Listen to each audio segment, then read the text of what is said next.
Capítulo 6. No todo lo que brilla es oro. La letra chica de los datos y los algoritmos. Hasta una simple aspirineta tiene contradicciones. Lo mismo sucede con el poder arrollador de la información y las computadoras. Los rayos X fueron uno de los enormes avances de la tecnología y la medicina. Y si hay una práctica médica que requiere sumo cuidado por sus efectos nocivos para pacientes, enfermeros y médicos, son las radiografías. En 2018 cuesta creer que en esta etapa inicial, allá a principios del siglo XX, las radiografías eran consideradas con extrema cautela o como espectáculo circense.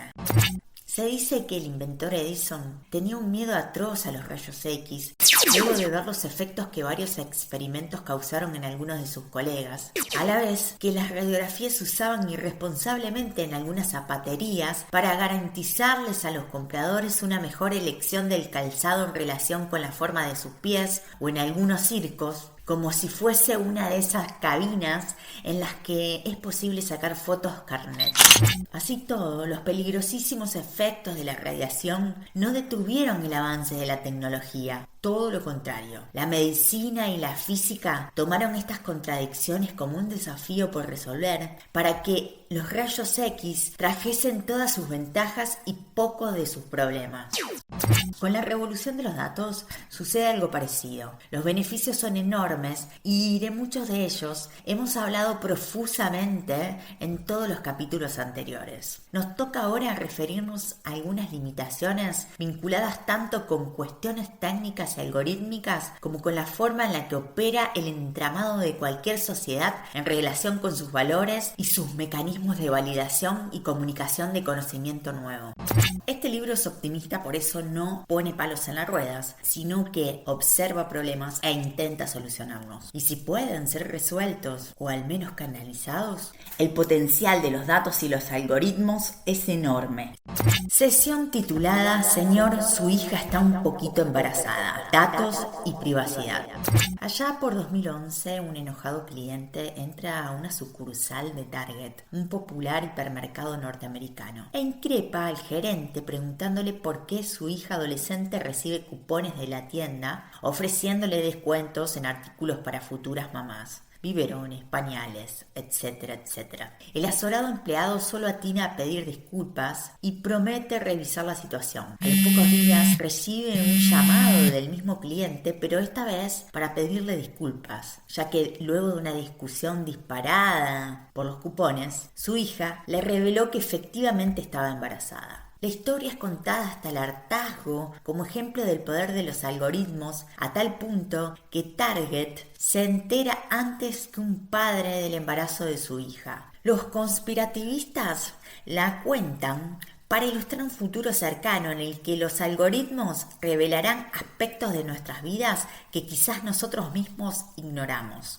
Un relevante comentario en relación con esta anécdota se refiere a su temporalidad. Resulta insólita si pudiésemos viajar unos 40 años atrás en la máquina del tiempo y contarla en una reunión de amigos en 2011, cuando efectivamente ocurrió, y trivial si la contásemos en la actualidad. De hecho, es así que abro mi computadora y Facebook me invita a compartir con mis amigos la ubicación exacta del café donde estoy escribiendo estas mismísimas líneas. El algoritmo que predice si una chica está embarazada es bastante pavote y se basa en las versiones más simples de las técnicas que vimos en el capítulo 3. Es cuestión de disponer de una base de datos con información sobre muchas mujeres para las cuales se observa si están embarazados o no y sus patrones de consumo. Por ejemplo, la mujer que está embarazada compró ropa de recién nacido, una cuna y una mamadera, además de ítems clásicos de supermercado, alimentos, artículos de limpieza, etcétera, etcétera. Otra mujer que no está embarazada no compró ningún artículo que uno piensa compran las embarazadas. Sobre la base de este tipo de información, hemos visto con detalle que es posible construir un modelo simple, como CART, que prediga si una mujer está embarazada en función de sus consumos. Lo impensable 40 años atrás Sorprendente en 2011 y obvio en la actualidad es que esta información esté disponible en copiosas cantidades y de forma virtual. Cualquier supermercado moderno tiene un registro electrónico de todos los ítems que compramos. En relación con el estatus de embarazo, la cuestión es un poquito más sofisticada. Ciertamente, Target no anda preguntando a sus clientas si están embarazadas, sino que voluntariamente ellas lo explicitan cuando en el mismo hipermercado arman una lista de nacimiento para que sus allegados le regalen cosas antes del parto. Cruzando esta información, es fácil armar un modelo predictivo sobre la base de patrones de consumo. Digamos, si una mujer compra biberones, pañales, ropa de bebé y muebles para bebés, es altamente probable que esté embarazada. No hay que ser Einstein para darse cuenta. El verdadero desafío del algoritmo no es predecir si una mujer está o no embarazada, sino hacerlo con rapidez para comenzar a ofrecerle productos para futuras mamás antes que nadie. No es la tecnología lo que impide que el caso de Target se extienda a la orientación sexual de las personas, al padecimiento de una enfermedad terminal, otras cuestiones que preferiríamos guardar para nosotros.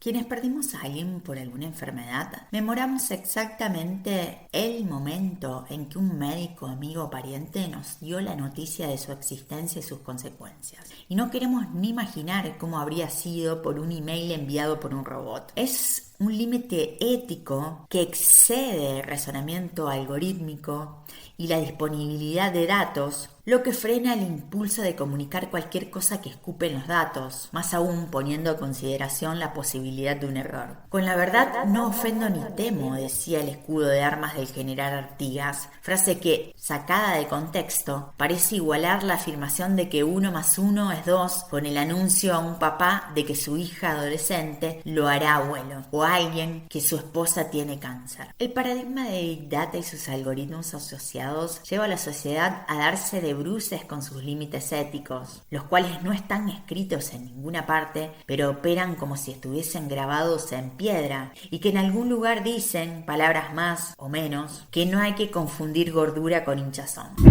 Porno impuesto en Noruega, datos y transparencia.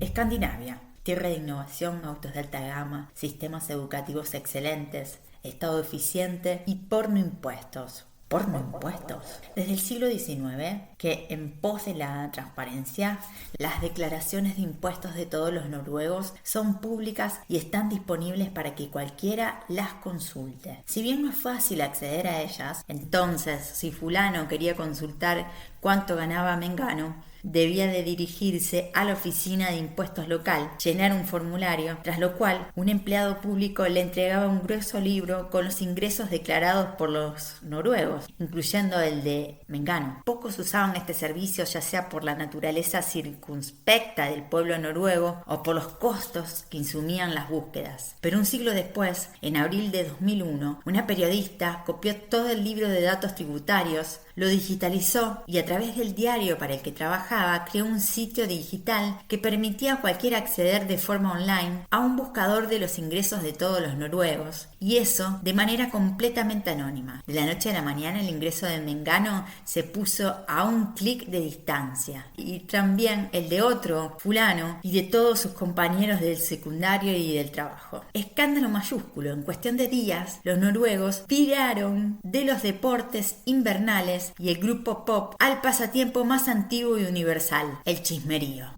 Un auténtico tsunami de consultas desbordó los sitios de búsqueda y no tardó en aparecer una simpática app para celulares que permitía con un solo clic posicionar a todos los contactos de Facebook según sus ingresos. Ciertamente no es cuestión de estigmatizar al discreto pueblo noruego, al que casi todas las estadísticas colocan al tope de cualquier ranking de bienestar y civismo. Las comparaciones interpersonales son inherentes a la condición humana y en circunstancias similares en nuestros países habríamos hecho exactamente lo mismo y seguro con mayor intensidad y escándalo mediático. A la luz de las oscuras prácticas vernáculas, no habríamos sorprendido al ver los magros ingresos, cuando no nulos, declarados por el ostentoso vecino que pavonea por el barrio en un lujoso auto alemán. Porno impuestos fue la frase que usó el New York Times para describir este aluvión de consultas interpersonales en Noruega, que en los meses de octubre,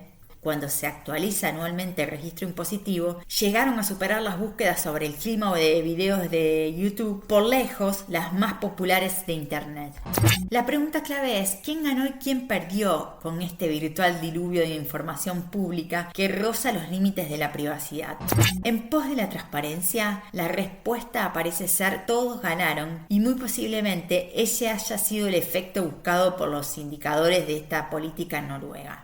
Pero por otro lado, existe abundante evidencia científica de que las comparaciones juegan un rol crucial en el bienestar de las personas y de que en numerosas circunstancias estas pueden tener un resultado adverso. Varias disciplinas han contribuido a esta visión, desde la psicología social hasta la antropología, pasando por la economía, la filosofía y los recientes aportes de la neurociencia. Todas apuntan a que los ingresos de las personas reflejan la forma en que la sociedad reconoce los esfuerzos y talentos de sus habitantes, de modo que la revelación de ingresos enfrenta al individuo a evaluar si considera justa o no justa su posición relativa en dicho reparto. A modo de ejemplo, a pocos los altera enterarse de que las cifras exorbitantes que ganan deportistas talentosos como Messi o James, pero reaccionarían muy negativamente si se enteraran de que un colega gana mucho más por una tarea similar. Esta sensación de inequidad puede tener un efecto negativo sobre la autoestima de quien se siente retribuido de forma injusta. Para peor, varios estudios encuentran que quienes aprenden que son relativamente más ricos se sienten mejor por saberse superiores a sus pares. De hecho, en el caso de Noruega se reportaron varios episodios de bullying en que jóvenes de familias pobres eran hostigados por sus compañeros ricos a la luz de la información revelada por estos episodios de porno impuestos.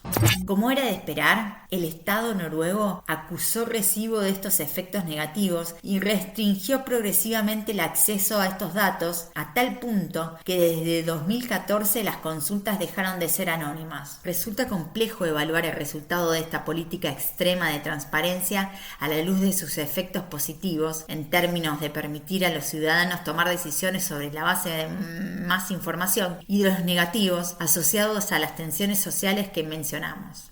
Dilucidar este complejo enigma es el desafío que aceptó el joven investigador argentino Truglia, quien ya hizo su aparición estelar en el capítulo 2 de este libro respecto de los episodios de pedofilia en Boston. Todo un arqueólogo de datos en relación con su habilidad para encontrar respuestas en el océano de datos de Big Data. La llave maestra para resolver este acertijo fue cotejar el episodio de porno impuestos con una encuesta de bienestar implementada continuamente desde 1985 en adelante por la empresa de marketing Ipsos, que contiene información minuciosa sobre el bienestar de la sociedad noruega. Los resultados son alarmantes. Sobre la base de un puntilloso estudio estadístico e institucional, Truglia encuentra que el mero hecho de definir la información de ingresos aumentó considerablemente el bienestar de los ricos y empeoró el de los pobres. Es decir, más allá de lo que los noruegos ganaban en términos monetarios, la difusión masiva de esta información tuvo un fuerte impacto negativo sobre la distribución del bienestar. A los ricos los benefició el hecho de que sus conocidos se enterasen de su posición privilegiada y a los pobres todo lo contrario. Yo hago puchero, ella hace puchero. Yo hago ravioles, ella hace ravioles. Dice el personaje interpretado por la Zorrillo en una escena memorable de Esperando la carroza, que expone eficazmente la idiosincrasia interactiva de los seres humanos. Y si de interacciones se trata, el episodio aquí narrado no deja de tener un efecto positivo sobre la débil autoestima de nuestros países, tan proclives a las comparaciones internacionales. En la nórdica y prolija Noruega también se cuecen habas. Este episodio ilustra claramente el hecho de que Big Data y sus algoritmos pueden enfrentar a las sociedades a decidir entre dos valores contradictorios: la transparencia versus la falta de la privacidad. El escándalo generado hace poco por el uso indebido de datos en Facebook es otra muestra de cómo cuestiones éticas y sociales pueden poner un freno a la relevancia y utilidad de los avances tecnológicos. Millones de moscas no pueden estar equivocadas. Big Data y poca información. Pero muchas veces, más allá de lo ético y lo social, es la propia lógica de los datos y la información la que pone una mano de cautela sobre lo que se puede esperar de Big Data y los algoritmos. Esta es una historia acerca de que muchas veces lo que abunda daña, como el agua en la inundación o los datos usados irresponsablemente. La relación de mi marido está en manos de los dioses, declaró una desahuciada Roosevelt en 1936 ante los resultados de la encuesta implementada por la revista Digest, que 2 semanas antes de la elección para presidente en los Estados Unidos daba por ganador al candidato republicano Landon por sobre Roosevelt, con un 57% de las intenciones de voto y un margen de error de 0,06. Una encuesta moderna se lleva a cabo con tan solo 1000 observaciones. Parece poco, pero en condiciones más o menos ideales, a los efectos de desistir entre 2 candidatos, una encuesta de 1000 casos tiene un margen de error de tan solo 3,16. Naturalmente, aumentar la cantidad de encuestados reduce este margen. Por ejemplo, llevar el tamaño de la encuesta a 2000 observaciones lo reduce a 2,23% y a 1% si el tamaño es de 10.000, siempre en las condiciones ideales que brevemente pasaremos a considerar. El lector sagaz, dice el autor, habrá adivinado 2 cosas. Primero, que la reducción en el margen de error no guarda una relación lineal con el tamaño de la muestra. En criollo, la relación entre ambas magnitudes no sigue la regla de 3 simple. Cuando pasamos de 1000 a 2000 encuestados, el tamaño de la muestra se duplicó, pero el margen de error no cayó a la mitad. Pasó de 3,16% a 2,23%. Es más, si multiplicásemos por 10 el tamaño de la muestra y pasásemos de 1000 a 10.000, el margen de error no se reducirá 10 veces, sino tan solo 3 aproximadamente. Conclusión, más datos es cada vez mejor, pero reducir el margen de error es cada vez más costoso. Por ejemplo, si un político solicitase una encuesta con un margen de error de 3,16, podría lograrse el objetivo con 1000 datos, pero si requiriese bajar el margen de error a la mitad, 1,58, debería encuestar a 4000 personas, es decir, el cuádruple y no el doble. Para el lector impaciente, la fórmula es margen de error igual a 100 dividido por la raíz cuadrada del tamaño de la muestra. Puede jugar con distintos tamaños de muestra y, si se siente bien, reviva los días de secundaria despejando el tamaño de la muestra en función del margen de error. Cualquier curso decente de estadística básica debería explicar los orígenes de esta fórmula y también su letra chica, las condiciones bajo las cuales vale y sus limitaciones. La segunda cosa que tiene que haber adivinado es que la única forma de llevar el margen de error a 0 es encuestando a todas las personas, lo que únicamente se hace durante el acto electoral. Por lo tanto, en condiciones normales, cualquier encuesta electoral que no consulte a todos conlleva un margen de error y su cuantificación es una de las tareas fundamentales de la estadística científica. En vista de las elecciones que involucraban a Roosevelt y Landon en 1936, la revista Digest se propuso hacer algo así como el Titanic de las encuestas. A tal efecto, diseñaron un sondeo que apuntaba a 10 millones de personas, que con la fórmula de más arriba implicaba un margen de error de tan solo 0,3 personas, ínfimo en comparación con el de cualquiera de las encuestas de la época y con el de las que nos torturan actualmente semanas antes de cualquier acto electoral. A una semana de la elección, 2 millones de personas habían respondido la encuesta que indicaba que Landon ganaría las elecciones con el 57% de los votos. Son pocas respuestas para el objetivo inicial de 10 millones, pero una barbaridad en relación con las cifras de cualquier encuesta, las de la época y también de las actuales. Una nueva apelación a nuestra fórmula mágica da un margen de error de 0,6%, lo que tranquilizó a los popes del Digest, que vieron que la pérdida de respondientes no parecía afectar demasiado los resultados de la encuesta y puso nerviosa a la pobre señora Roosevelt, que solo atinó a soltar la frase agónica que da comienzo a esta sesión. Y así, la suerte parecía estar echada para el señor Roosevelt ante la evidencia de los fríos pero contundentes números de la encuesta. encuesta y del implacable récord predictivo de Digest, que ya había acertado los resultados de las 5 elecciones anteriores. El 3 de noviembre de 1936, la elección dio por ganador a Roosevelt con un 60% de los votos, uno de los hechos más importantes de la historia moderna y uno de los papelones más recordados de la historia del análisis de datos, una prematura y contundente demostración de que más no es necesariamente mejor. Parte de la promesa de Big Data tiene que ver con la creencia de que Big es mejor que Small, y en efecto, una parte relevante del éxito de este fenómeno tiene que ver con la masividad. Una tarea de la estadística científica es aclarar en qué sentido más datos es mejor y en cuáles no necesariamente, la letra chica o las condiciones ideales que mencionamos antes. El muestreo al azar es un ideal de la forma en la que debería implementarse una encuesta. En términos simples, consiste en que a. Cada persona de la población tenga la misma chance de aparecer en la muestra.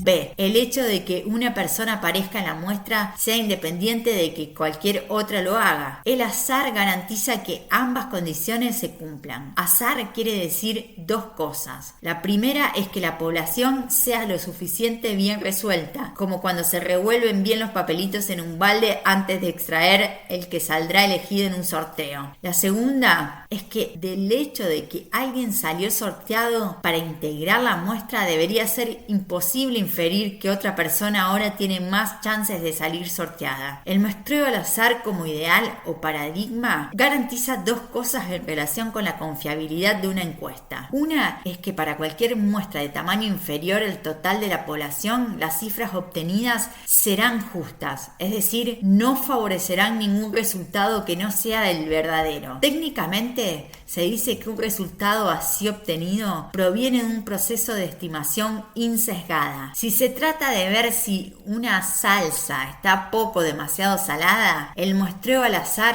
sugerirá primero salar un poco, luego revolver muy bien y solo después probar la salsa con una cucharada. De no haber revuelto bien, los resultados de probar introduciendo la cucharita en el centro de la olla, donde es posible que haya caído más sal, podrán sugerir que la salsa está mucho más salada que lo que en realidad está, sesgando así la prueba. La segunda ventaja del muestreo al azar es que garantiza que el margen de error cae sistemáticamente a medida que el tamaño de la muestra aumenta. La formulita margen de error es igual a 100 dividido raíz cuadrada del tamaño de la muestra es una consecuencia directa de usar un muestreo al azar y vale exactamente bajo esas condiciones. Un resultado crucial de la estadística teórica es que es muy difícil ganarla del muestreo al azar como método para diseñar una encuesta. En el marco simple del muestreo aleatorio, los beneficios de contar con más datos se relacionan con que cualquier cuenta sobre la base de la muestra será siempre insesgada y con un margen de error que cae con la cantidad de datos. Mucha de la sobreexposición con Big Data tiene que ver con poder acelerar a fondo por la autopista del muestreo al azar, que parece garantizar un recorrido suave y directo hacia la población a medida que la cantidad de datos aumenta copiosamente. Por cierto, cuanto más nos apartemos del paradigma de muestreo al azar, más rápido se desvanecen sus ventajas. En particular, cualquier sesgo es capaz de generar esa incomodidad que sentimos cuando nos subimos a la autopista, pero sospechamos que no en la dirección correcta.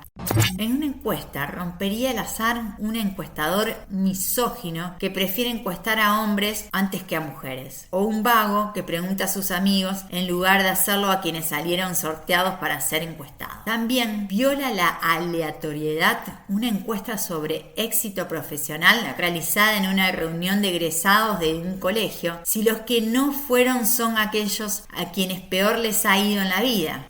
En todas estas circunstancias, la salsa de la población está mal revuelta. El primer caso favorece a los hombres y el segundo a contactos cercanos y el tercero a personas exitosas. El muestreo al azar es un ideal, algo así como la visión estadística del movimiento rectilíneo uniforme de la física del secundario. En la práctica, las encuestas modernas apelan a estrategias de muestreos no necesariamente al azar, pero mucho menos costosas. De modo que una tarea crucial de la estadística moderna es cuantificar estrictamente qué se pierde de apartarse del paradigma de muestra al azar, de modo de seguir garantizando la confiabilidad de los resultados obtenidos de muestras no aleatorias. El escándalo Digit es un ejemplo de manual de todo aquello que no debe hacerse con una encuesta, una suerte de tormenta perfecta que congrega casi todos los factores que cualquier libro moderno de muestreo dice que rompe el azar. Un claro ejemplo de salsa mal revuelta. En 1936 había en Estados Unidos 40 millones de personas en condiciones de votar. Esa era la población de referencia. A fin de construir su titánica muestra de 10 millones de datos, el Digits envió una encuesta por correo con una estampilla prepaga para su devolución. La muestra final, sobre la base de la cual se obtuvieron los resultados que espantaron a Roosevelt, señora, se conformó con las 2 millones de personas que respondieron la encuesta a vuelta de correo. ¿Son 2 millones de personas muchos datos? Uno de los problemas enormes, los que abrazan con fanatismo la causa de Big Data, es responder tercamente que sí, tanto en términos absolutos como relativos. En términos absolutos, 2 millones de datos suena muchísimo, y también con relación al tamaño de cualquier encuesta política, usualmente de tan solo miles de datos. La encuesta del Digits rompe el protocolo del muestreo al azar en varias dimensiones. En primer lugar, las 10 millones iniciales fueron contactadas por correo, a partir de sus direcciones en guías telefónicas o membresías a instituciones sociales como el Rotary Club. Ciertamente, en un país de rodillas por los efectos de la Gran Depresión y a las puertas de la Segunda Guerra Mundial, un ciudadano con teléfono o miembro de Rotary no es precisamente representativo de una población que no sea la de los ricos, con fuertes preferencias por los republicanos representados por Landon. Es decir, la elección de la muestra inicial no se guía por el azar, sino que favorece groseramente a los ricos, sesgando los resultados en favor de los republicanos. Además, de los 10 millones contactados, solo un cuarto aproximadamente respondió a la encuesta. En línea con lo que dijimos en el párrafo anterior, en 1936, una persona con tiempo para llenar una encuesta, meterla en un sobre y dirigirse al correo, depositarla en un buzón, no es un ciudadano tipo, sino alguien con demasiado tiempo libre, en el mismo sentido en que una muestra de personas que van a una clínica para adelgazar no son más obesas que el resto de la población.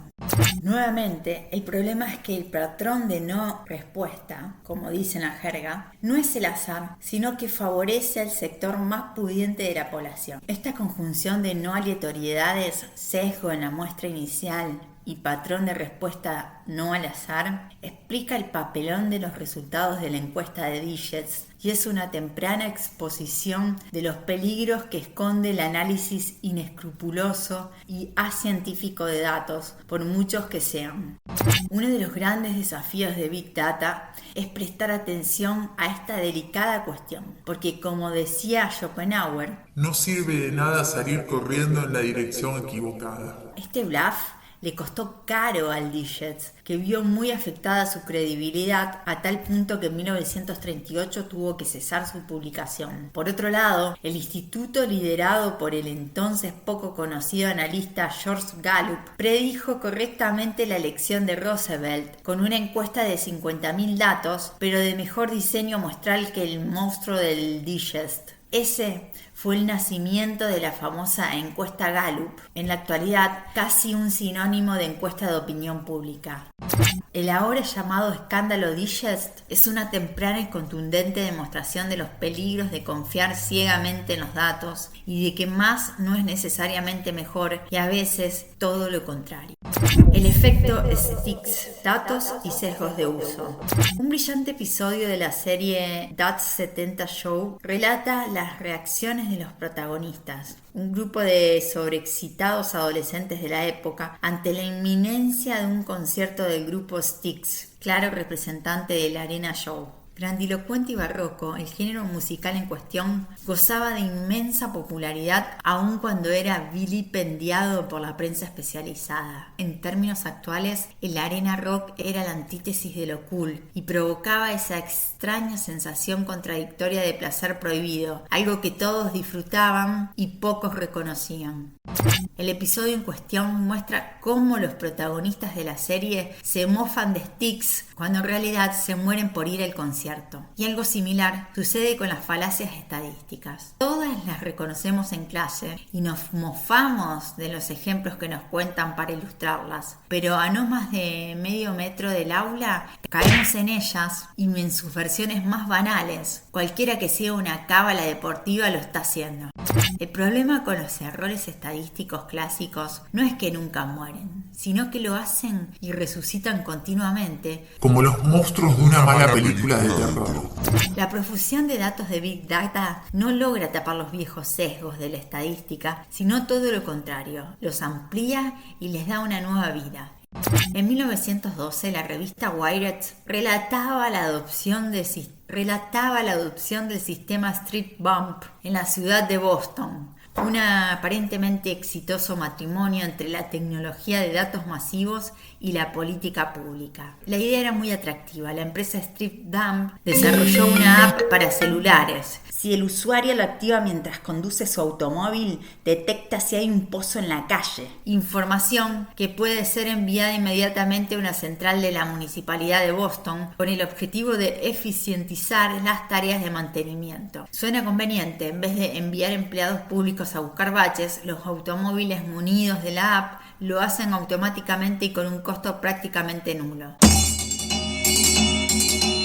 Con bombos y platillos, los medios anunciaron la adopción de la idea con la intención de sumar la mayor cantidad de usuarios para mejorar la calidad del servicio. Un primer y serio inconveniente fue que la versión inicial de la app hallaba demasiados falsos positivos, es decir, reportaba demasiados pozos cuando en realidad no había nada, tal vez causados por un movimiento errático del celular del auto. Este trastorno provocó una revisión considerable de la app que se implementó a través de un concurso de algoritmos como el de Netflix. Y apelando una vez más a la analogía con las películas de terror, todos sabemos que lo peor ocurre mientras el protagonista está demasiado distraído con el problema incorrecto. Los resultados de esta versión corregida sugerían que los barrios más ricos de Boston eran los más afectados por el deterioro de las calles y consecuentemente allí fue donde la municipalidad de Boston comenzó a concentrar sus esfuerzos. No hay que pensar demasiado en qué es lo que está sucediendo. Se trata de un caso de sesgo muestral canónico. Los usuarios de la app no son una muestra de la población general, sino de los más pudientes. De ahí es que no haya menos baches en los barrios pobres, sino que en esos barrios la gente usa menos el celular. De ahí, la implementación de Street Dump involucra a la crema de la sociedad americana en cuanto a su formación tecnológica, sobre todo en una región que alberga a titanes de la educación como Harvard y MIT. Se trata de profesionales que seguro obtendrían la más alta calificación en cualquier examen sobre sesgos estadísticos. Que estos episodios sucedan de manera recurrente, aún después de que pasaron más de 80 años del episodio de Digest y en las narices de las personas muy bien informadas, no habla de la estupidez de la gente, sino de la complejidad de las cuestiones relacionadas con el análisis de datos y los enormes peligros de confiar ciegamente en ellos. Los datos son como las nereidas de la mitología griega, esas criaturas hermosas del Mediterráneo que emergían de las profundidades para ayudar a los navegantes. Las nereidas no asisten en el mar, su hábitat natural, pero no necesariamente fuera de él, y algo similar pasa con los datos. Al respecto, una vieja chanza estadística se refiere a una persona que buscaba afanosamente sus llaves debajo de un farol y no a 5 cuadras donde las había dejado perdidas, solo porque el farol y debajo del farol hay mejor luz. El tipo de sesgo detrás de este episodio se relaciona con algo que en estadística se conoce como muestreo sobre la base de uso. Idealmente, la búsqueda de baches debería ser exhaustiva, enviando empleados públicos a revisar todas las calles. Una alternativa justa es enviar empleados para que monitoreen calles al azar. En el caso de Striptown, el problema es que el monitoreo de calles es mediado por la elección o la posibilidad de usar un teléfono celular que no obedece a razones azarosas. Peor aún, los celulares se usan más intensamente donde hay menos baches, en los barrios más pudientes. El sesgo ocurre porque la intensidad de datos se relaciona con el fenómeno que se quiere medir, como si una encuesta a los veganos se hiciese en una parrilla. El problema con las falacias estadísticas es que no habían desaparecido cuando empezó el diluvio de datos, de modo que Big Data no hace más que ponerlas sobre la mesa. Es una cuestión compleja y que pocos están dispuestos a reconocer, porque los sesgos muestrales o la falacia de correlación, de la que hablaremos en el apartado siguiente, son como los conciertos de Styx. Algo en lo que todos incurrimos, pero jamás reconocemos. Y el problema es difícil porque ojos que no ven, corazón que no siente. Y no hay problema más complejo de resolver que el que nadie admite que tiene. La data manía cada tanto encuentra hombres embarazados. Big Data y las falacias de la correlación. Dice Borges que en su mítica y exhaustiva biblioteca de Babel, esa que contiene todos los libros escritos y por escribir, por una línea razonable o una recta noticia, hay lenguas de insensatas cacofonías, de párrafos verbales y de incoherencias. De forma análoga, la masividad de Internet parece justificar cualquier cosa, lo que explica por qué la moda de Big Data cobija tanto a analistas honestos como aventureros.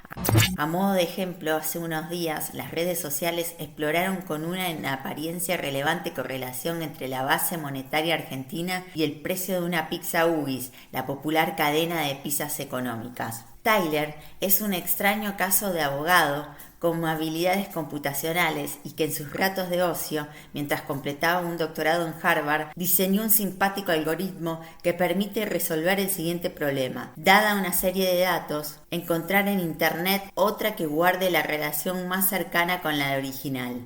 Los hombres sensibles de Flores, aquellos de los que hablaba Alejandro Dolina en sus cuentos, intentarían ingresar series históricas de muertes por cáncer y ver si la serie de vuelta los ayuda a encontrar su cura, acorde con su espíritu solidario e idealista. Los refutadores de leyendas, archienemigos de los anteriores, realistas y concretos, señalarían que esto solo conduce a uno de los callejones sin salida de la ciencia, la falacia de la correlación.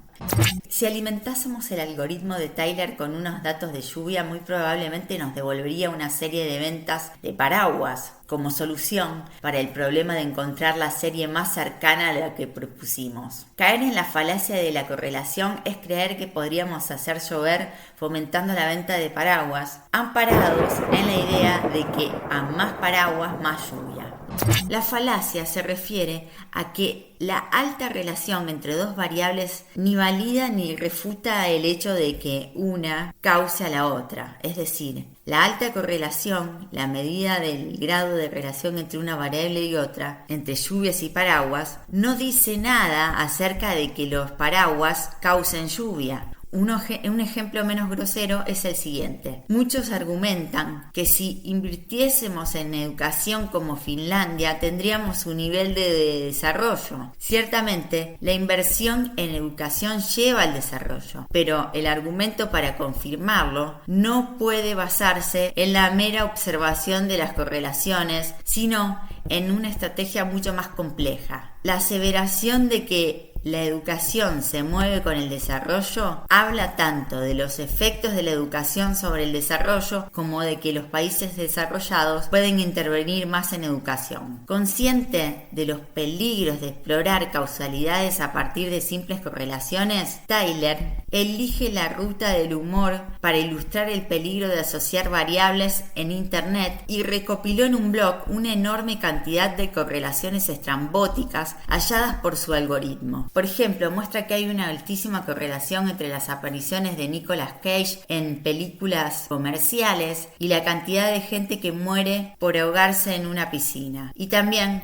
entre la cantidad de goles de Messi cuando juega para la selección argentina y las ventas de tickets de la película de Marvel. Fue tal el éxito del blog que Taylor publicó un hilarante libro con este material. Una joyita del libro es la altísima correlación entre el gasto público argentino y la audiencia de la genial serie televisiva The Big Bang Theory. Ajeno a la discusión de la naturaleza espuria de muchas de estas correlaciones, algún despistado podría proponer reducir la televisión de la serie para bajar el déficit fiscal. El algoritmo que busca series que correlacionan entre sí, más allá de que tengan sentido o no, se lo conoce como de dragado de datos. Estos métodos están diseñados para maximizar correlaciones sin prestar atención alguna a qué conceptos miden. Así, el algoritmo no ve Nicolas Cage ni muertes por ahogo, sino tan solo Y y X, como profusamente discutimos en el capítulo 3. Y es la mismísima habilidad algorítmica capaz de traducir cualquier evento de la vida en términos de Y o X, lo que eventualmente juega en su contra. ¿Por qué es que estos métodos encuentran correlaciones disparadas? Por dos razones. La primera es por casualidad. Puede fallar, advertía el mentalista Toussaint cuando realizaba sus trucos de hipnosis por la televisión. La estadística siempre admite un margen de error. El sitio web de la prestigiosa clínica Mayo dice que un test de embarazo acierta el 99% de los casos, de modo que la tasa de fallo es el 1%. Entonces, si administrásemos el test a muchos hombres, deberíamos encontrar un tipo de embarazo, si bien infrecuentemente. Es importante distinguir entre dos ideas. Una es un hombre embarazado y otra es un hombre a quien el test de embarazo le dio positivo. Y aquí la primera fuente de correlación espuria, pura chance que se cuela por los agujeros de la estadística y que lleva a muchos usuarios, médicos, científicos, comunicadores, científicos de datos, a confundir lo primero con lo segundo. La segunda fuente de correlación espuria se refiere a algo que cualquier economista bien entrenado conoce con detalle. El coeficiente de correlación de Pearson, la técnica más usual para medir correlaciones y la que usa Taylor, no funciona cuando las series involucradas tienen demasiada tendencia. No funciona quiere decir que encuentra correlaciones cuando no las hay. De hecho, la mayoría de los ejemplos de Taylor se refieren a series que crecen o decrecen muy obviamente en el tiempo. Este fenómeno, reportado con detalle en los años 70 por Cliff Granger y Paul Newbold, más adelante conduciría a las investigaciones que le valieron el Nobel a Granger en 2003. La falacia de la correlación es un clásico de la ciencia y la estadística que sugiere que hay un mar de diferencias entre predecir correctamente y explicar. Los principales logros de la conjunción entre Big Data y el aprendizaje automático tienen que ver con la capacidad predictiva de sus métodos. Resulta frustrante ver cómo un complejísimo mecanismo, como CART o las redes neuronales, pueden tener una excelente performance predictiva y nula capacidad explicativa. A esta altura del partido se preguntarán: ¿y qué querría uno explicar si puede predecir? ¿No será la explicación una jactancia de los intelectuales? Hay una enorme diferencia entre predecir lluvias y hacer llover. Como dijimos, un mecanismo hipercomplejo sobre la base del uso de paraguas puede pronosticar lluvia, pero no necesariamente resolver una sequía o una inundación. En términos menos grotescos, un algoritmo que ayuda a predecir la pobreza sobre la base de intensidad de uso de celulares, como el caso que vimos en el capítulo 1, cumple un rol esencial en el monitoreo de este flagelo, pero dice poco acerca de cómo resolverlo. Pensar que, porque los celulares predicen la pobreza, hay que repartir teléfonos como política social es un disparate comparable al de fomentar el uso de paraguas para hacer llover, un abuso de los datos propios de la falacia de la correlación. Lamentablemente, los éxitos predictivos de Big Data y sus algoritmos asociados le hacen creer a más de uno que está muy cerca de una explicación y de una acción correctiva. Envalentonados por haber hallado un mecanismo predictivo, piensan que tienen un explicativo y que puede ser usado para intervenir en el sistema. Esta discusión advierte acerca de la relevancia de no confiar ciegamente los datos y de elegir con cuidado las herramientas analíticas. Hace muy poco, la matemática y analista de datos O'Neill escribió un libro titulado Armas de Destrucción Matemática. Este libro permite el juego de palabras con la famosa frase arma de destrucción masiva, reemplazando matemática por masiva, advirtiendo sobre los riesgos que implican el uso imprudente e intemporal de algoritmos de Big Data. Pocas cosas tan peligrosas como un irresponsable con datos y algoritmos, porque en Internet, como en la biblioteca de Babel, el que busca encuentra, incluyendo tipos embarazados. Revoleando bitcoins para dirimir cuestiones sociales, datos, algoritmos y comunicabilidad. Muchos recuerdan los mecanismos aleatorios de la infancia barrial habitualmente utilizada para dirimir cuestiones lúdicas. El famoso piedra, papel, tijera, el tatetí, suerte para mí, el más interactivo, avión japonés o pan y queso. Esa entrañable versión urbana del duelo criollo. Llama la atención que, a diferencia del acné y ciertos gustos musicales, el paso del tiempo y la avasallante evolución de la tecnología en las últimas décadas no logren desterrar esas prácticas simples, ni del barrio ni de la sociedad toda. Y así es que en épocas de blockchain, en el fútbol profesional se sigue tirando una moneda para decidir cuestiones relevantes, como de qué lado empieza jugando un equipo, o más recientemente se apela a un aparatoso sistema de pelotitas con papeles adentro para armar un fixture del Mundial de Fútbol, como millones de ansiosos fans hemos visto por televisión. Ciertamente, parte de la explicación de la persistencia de estas, en apariencia, elementales prácticas tienen que ver con el rito. Es una especie de sucesión de pasos de comedia que esperamos que anteceda a un evento importante, amén de la posibilidad de generar jugosas ganancias, como en el caso de la televisión del sorteo del Mundial de Fútbol.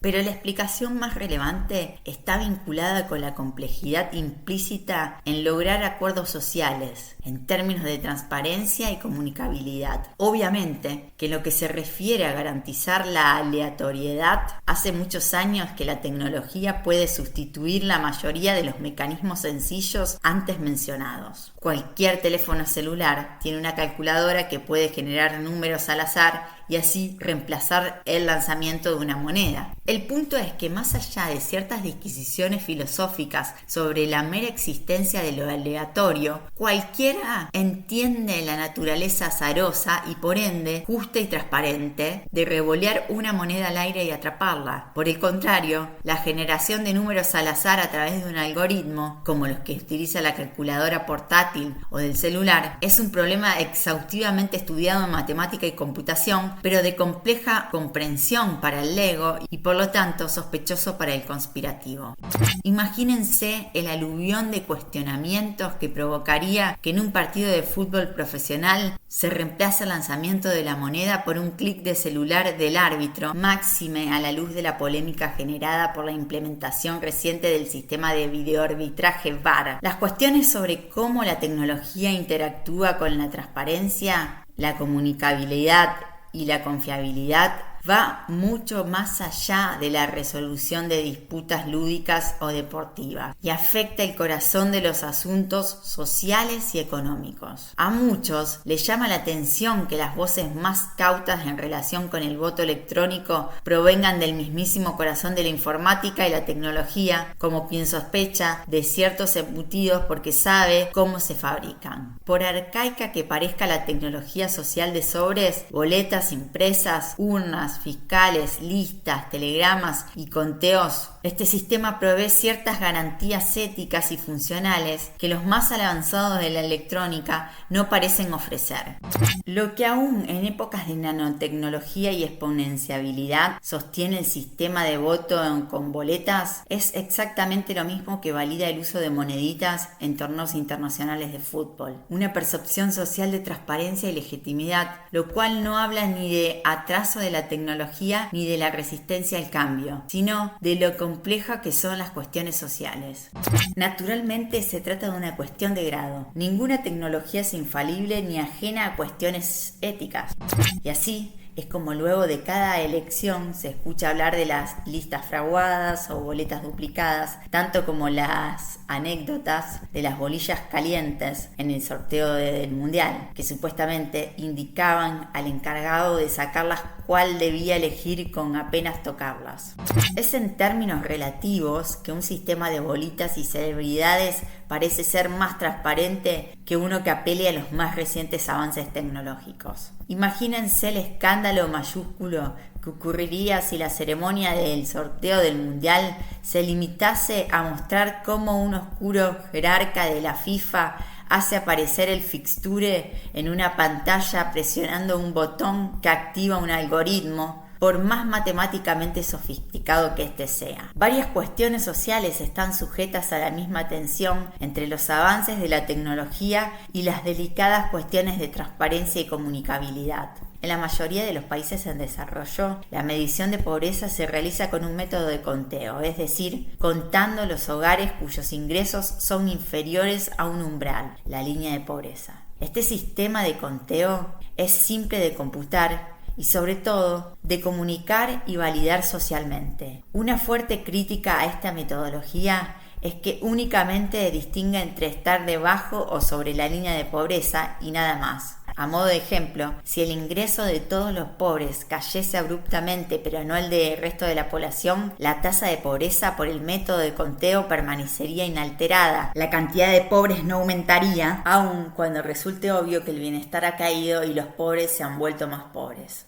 Existen métodos estadísticos que permiten sortear esta cuestión. Así, el enfoque de profundidad mide no solo si un hogar está por debajo de la línea, sino también cuán por debajo está. Pero el cómputo de una tasa de pobreza resultante de este método requiere una sofisticación técnica simple para el especialista, pero compleja y de difícil comunicación para el ciudadano común. Nuevamente, no es ni la tecnología ni la estadística lo que en tiempos de Big Data prioriza una cifra sencilla como la tasa de pobreza por conteo, sino la simplicidad comunicacional que ella conlleva y la consecuente promesa de transparencia.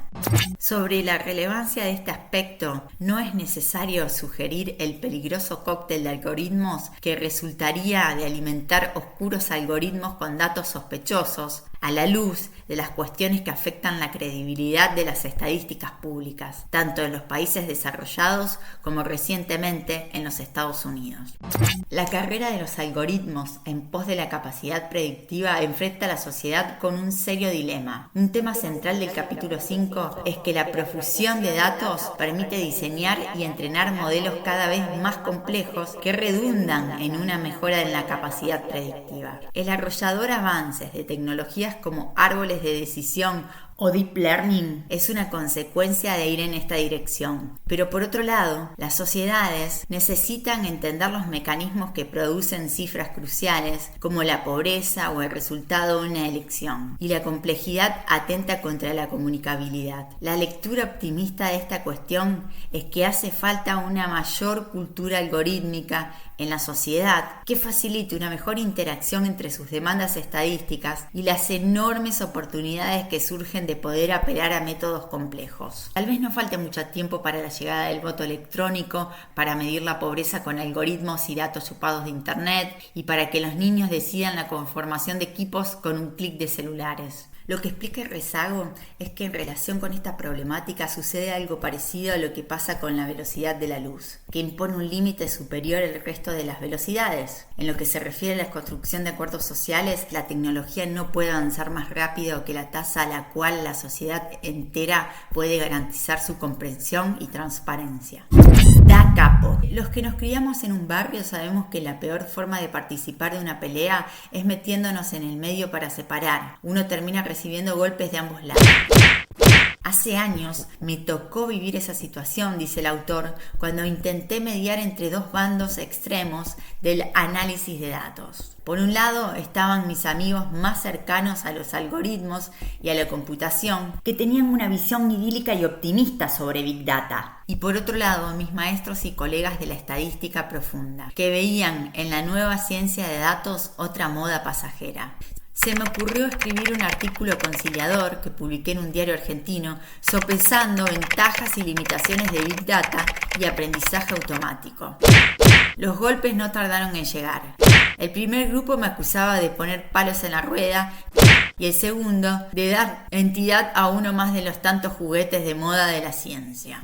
Toda tecnología tiene ventajas y desventajas, y está en el espíritu del científico honesto destacarlas y sopesarlas e intentar convertir las segundas en desafíos. Y como tal, la revolución de datos no está exenta de limitaciones. El argumento central de este capítulo es que los límites del análisis moderno de datos tienen que ver tanto con cuestiones técnicas como con la forma en la que la tecnología interactúa con las normas de la sociedad. La falacia de la correlación o los sesgos estadísticos imponen límites propios de la dinámica del estudio sistemático de datos en relación con el conocimiento científico. Límites que ya había enfrentado la estadística desde su creación, que deja a la nueva ciencia de datos una riquísima herencia de éxitos y desafíos. Aprovecharse de esta vasta experiencia es uno de los mandatos de las nuevas tecnologías e ignorarla un serio error. Las cuestiones de transparencia, privacidad y comunicabilidad imponen límites que tienen que ver no con la tecnología en sí, sino con la forma en que ella interactúa con el complejo entramado de normas sociales. El choque de culturas aparece cuando la hipercomplejidad de la técnica no se entiende con la de la sociedad. La ciencia de datos no puede pretender que la sociedad abandone sus pautas atávicas y pase a creer gratuita y ciegamente en ella, y la sociedad no puede permanecer obstinadamente ajena al avance tecnológico. La palabra clave es cautela, detectar las limitaciones para transformarlas en desafíos para resolver, como los efectos nocivos de la radiación. Y tal vez prudencia en relación con abrazar tercamente la causa de los datos, porque es tan cierto que al que madruga Dios lo ayuda, como que no por mucho madrugar se amanece más temprano.